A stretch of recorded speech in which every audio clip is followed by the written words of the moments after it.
శ్రీ గురుభ్యో నమః. జై సీతారాం. భగవదవతారాల వల్ల ప్రయోజనం పొందవలసినటువంటి వాళ్ళు మానవులే కానీ భగవంతునికి ఏమీ అవసరం లేదు. సామాన్యంగా చెప్పుకుంటాం, భగవంతుడు దుష్ట శిక్షణ కోసము, శిష్ట రక్షణ కోసము, ధర్మ సంస్థాపన కోసము భూమి మీద అవతరిస్తూ ఉంటాడు అని ఇక్కడ నిదానంగా ఆలోచన చేసేట్లయితే శిష్ట రక్షణ, శిష్టులు వాళ్ళు భగవంతుని వైపే ప్రయాణం చేస్తూ ఉన్నారు. భగవంతుని ఎలా చేరుకోవాలి అనేటువంటిది వాళ్ళకి చాలా స్పష్టమైనటువంటి అవగాహన ఉన్నది. కాబట్టి వాళ్ళు భగవంతుని వైపే ప్రయాణం చేస్తున్నారు. కాబట్టి వారికి ప్రయాణంలో వచ్చేటువంటి మార్గము మధ్యములో వచ్చేటువంటి అవాంతరాలకి భగవంతుడే రక్షకుడిగా ఉన్నాడు. కాబట్టి వాళ్ళని విడిగా వాళ్ళని రక్షించడం కోసం భూమి మీదకి రావాల్సిన అవసరం లేదు. అలాగే దుష్ట శిక్షణ, ఇది చాలా ముఖ్యమైన పాయింట్. సీతమ్మ చెప్తుంది, దుష్టులు కానటువంటి వారు ఎవరు? ప్రతి మనిషి జీవితంలో చిన్నవి కానీ పెద్దవి కానీ ఏవో ఒక తప్పులు చేస్తూనే ఉంటారు. ఇలా తప్పు చేసినటువంటి ప్రతి మానవుణ్ణి కనుక శిక్షించుకుంటూ వెళ్ళేట్లయితే భూమి మీద మానవాళి అనేటువంటిదే ఉండదు. భగవంతుడు సృష్టి చేసినటువంటి ఉద్దేశము అది కాదు, చంపటము అనేటువంటి ఉద్దేశం కాదు. వాళ్ళలో మార్పు తీసుకొని రావటము, వాళ్ళలో ఉన్నటువంటి అహంకార మమకారాన్ని తొలగించేట్లయితే వాళ్ళు సన్మార్గంలో భగవంతుని వైపు ప్రయాణం చేస్తారు. ఇది ముఖ్యంగా గుర్తుపెట్టుకోవాలి. దుష్ట శిక్షణ అనేటువంటిది ఈ దృష్టితో కనుక చూసేట్లయితే సంహారం అనే మాట మనకు అవసరం లేదు. కేవలము సంహారం అనే మాట అవసరం లేదు. కాబట్టి వాళ్ళలో ఉన్నటువంటి అహంకారం మమకారాలు తొలగటమే ప్రధానం. ఇక్కడ చాలా టైం పడుతుంది అమ్మాయి. ఇంకా మూడో పాయింట్ ధర్మ సంస్థాపన. ధర్మ సంస్థాపన అన్నప్పుడు కొత్తగా వేదంలో ధర్మం అంతా చెప్పబడింది, కానీ దాన్ని మళ్ళీ కొత్తగా చెప్పాల్సిన పని లేదు. కానీ ఉన్నటువంటి ధర్మాన్నే మానవాళి మర్చిపోయినాము. కాబట్టి వాటిని మళ్ళా మనకి గుర్తు చేయడం కోసము భగవంతుడు భూమి మీదకి రావటం జరుగుతున్నది. సో ఇక్కడ కూడా లబ్ధి పొందవలసినటువంటి వాళ్ళ మానవునివే. కలియుగంలో ప్రధానంగా భగవన్నామాన్ని ఆశ్రయించండి. ఇంకా వేరే ఏ కష్టతరమైనటువంటి విషయాలు చెప్పల్లా. కేవలము భగవన్నామాన్ని ఆశ్రయించి తమ యొక్క ధర్మాన్ని ఆచరించుకుంటూ వెళ్ళేట్లయితే భగవంతుని దగ్గరికి చేరటము అతి తేలిక. ఈ సందర్భంగా రామాయణాన్ని ప్రధానంగా తీసుకున్నట్లయితే భగవంతుడు రామాయణ రూపంలో మానవులకి తాము ఆచరించవలసినటువంటి మార్గాన్ని ధర్మాన్ని చూపిస్తూ వచ్చారు.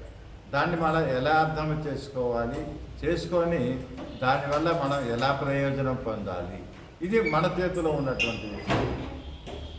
ఒక సూక్ష్మంగా తీసుకున్నట్లయితే రామాయణంలోని బాలకాండ భగవంతుని యొక్క సౌలభ్యాన్ని తెలియజేస్తుంది. ఎక్కడో వైకుంఠంలో ఉంటే భగవంతుని యొక్క ప్రయోజనం ఎవరికి? భగవంతుని మనం దర్శించుకోగలమా అక్కడికి వెళ్ళి? కేవలము ఏ దేవతలు ఋషులకు మాత్రమే ఇటువంటి సౌలభ్యం ఉండదు. కానీ భగవంతుడు అక్కడ ఉంటే ఉపయోగం లేదు. నేను భూమి మీదకి రావాలి, ప్రజల మధ్యలోకి వెళ్ళాలి, వారికి ఏమి కావాలో ప్రత్యక్షంగా తెలుసుకోవాలి అనే ఉద్దేశంతోనే భగవంతుడు రాముడిగా భూమి మీదకి రావటం జరిగింది. ఇందులో బాలకాండలో భగవంతుని యొక్క సౌలభ్యం చెప్పబడింది, మన మధ్యకి రావటం అనేది. రెండు అయోధ్యకాండ వచ్చేసరికి భగవంతుడు కుటుంబ సభ్యులతో, అంటే రాముడు కుటుంబ సభ్యులతో ఎలా ఉండాలి, అయోధ్యలో ఉన్నటువంటి ప్రజలతో ఎలా ఉండాలో మనకి ఆచరించి చూపించాడు. ఇక మూడవది అరణ్యకాండ వచ్చేసరికి తను ఆశ్రయించినటువంటి వారితో ఋషులతోటి ఎలా ఉండాలో ఆచరించి చూపించాడు. కిష్కింధకాండలో స్నేహితులతో ఎలా ఉండాలి అని ఆచరించి చూపించాడు. యుద్ధకాండలో శత్రువులతో ఎలా ఉండాలి అనేటువంటిది ఆచరించి చూపించడం జరిగింది. ఇక్కడ ఈ 5 కాండల్లో ఉన్నటువంటి విషయం మనం చెప్పుకున్నాము. ఇవి కాకుండా సుందరకాండ అనేటువంటి దాంట్లో జీవ అనుష్ఠానాన్ని చూపించడం జరిగింది. ఇక్కడ రాముడు ప్రత్యక్షంగా మనకి కనిపించదు కళ్ళకి, రాముడు వినిపిస్తూ ఉంటాడు. జీవ అనుష్ఠానం సీతమ్మ ద్వారా తెలుసుకుంటాము. అలాగే గురువు యొక్క ఆచార్య లక్షణం ఏమిటి, ఆచార్య ధర్మము ఏమిటి అనేటువంటిది హనుమ ద్వారా మనం తెలుసుకుంటాము. ఈ 6 కాండల్లో 5 కాండాలు ఒక ఎత్తు అయితే సుందరకాండ మొత్తం కూడా ఒక ఎత్తు అవుతుంది. ఎందుకంటే వాల్మీకి మహర్షి తను చేసినటువంటి తపశ్శక్తిని మొత్తము కూడా మొత్తము ఈ సుందరకాండలో ధారపోసి సుందరకాండని మంత్రమయం చేశారు.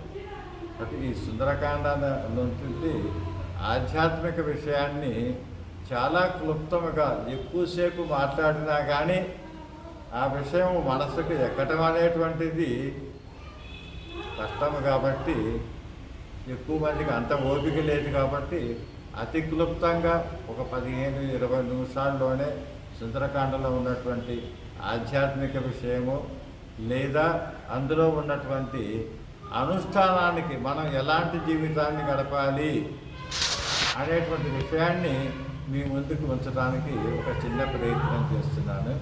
దయచేసి శ్రద్ధతో వెళ్ళడం వల్ల లబ్ధి పొందవలసినటువంటి వారు మీరేను. ఇది గుర్తుపెట్టుకోండి.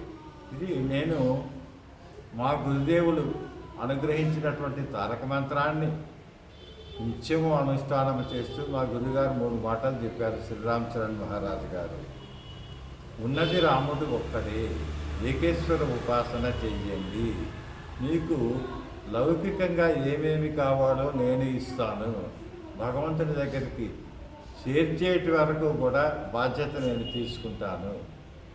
ఈ మాటల్ని ఆలంబనగా చేసుకొని గత 45 సంవత్సరములుగా రామమంత్ర అనుష్ఠానము గురుపాద సేవగా భావన చేసుకుంటూ నా జీవితం గడుస్తున్నది. గురువుగారు నా చేత మాట్లాడుతున్నటువంటి ఈ కొద్ది విషయాలు సుందరకాండకి సంబంధించి మీ ముందు ఉంచడానికి ప్రయత్నిస్తున్నాను. వానరులంతా కూడా స్వయంప్రభ యొక్క సంకల్పము చేత దక్షిణ సముద్ర తీరానికి చేరుకున్నారు. అక్కడ దగ్గరలో ఉన్నటువంటి సంపాతి వీరిని చూసి ఆహారముగా భావించి తర్వాత రామకథని వీరి ద్వారా విని తన జటాయు మరణ వార్తను తెలుసుకొని సీత లంకలో ఉన్నట్టు రావణుని యొక్క అంతఃపురంలో ఉన్న విషయాన్ని వీళ్ళకి చెప్తాము. అక్కడి నుంచి హనుమ బయలుదేరి సముద్రము లంఘించి అవతలకు వెళ్ళి లంక అంతా వెతికి సీతమ్మ దర్శనము చేసుకొని అమ్మతో మాట్లాడి స్వామి ఇచ్చినటువంటి అంగుళికాన్ని అమ్మకి సమర్పించి అమ్మ యొక్క ఇచ్చినటువంటి చూడామణిని తీసుకొని అశోక వనభంగము, తర్వాత రావణునికి నీతి, రాక్షస సంహారము, లంకా దహనము ఇవన్నీ పూర్తి చేసుకొని తిరిగి కిష్కింధ వచ్చి రామచంద్రమూర్తికి జరిగిన విషయాన్ని చెప్పడంతో సుందరకాండ ముగుస్తుంది. ఇందు చూసుకున్నట్లయితే ఈరోజు మధ్యాహ్నం ప్రారంభమయ్యి మరోజు సాయంత్రానికల్లా పూర్తి అయినటువంటి ఘట్టమే సుందరకాండ.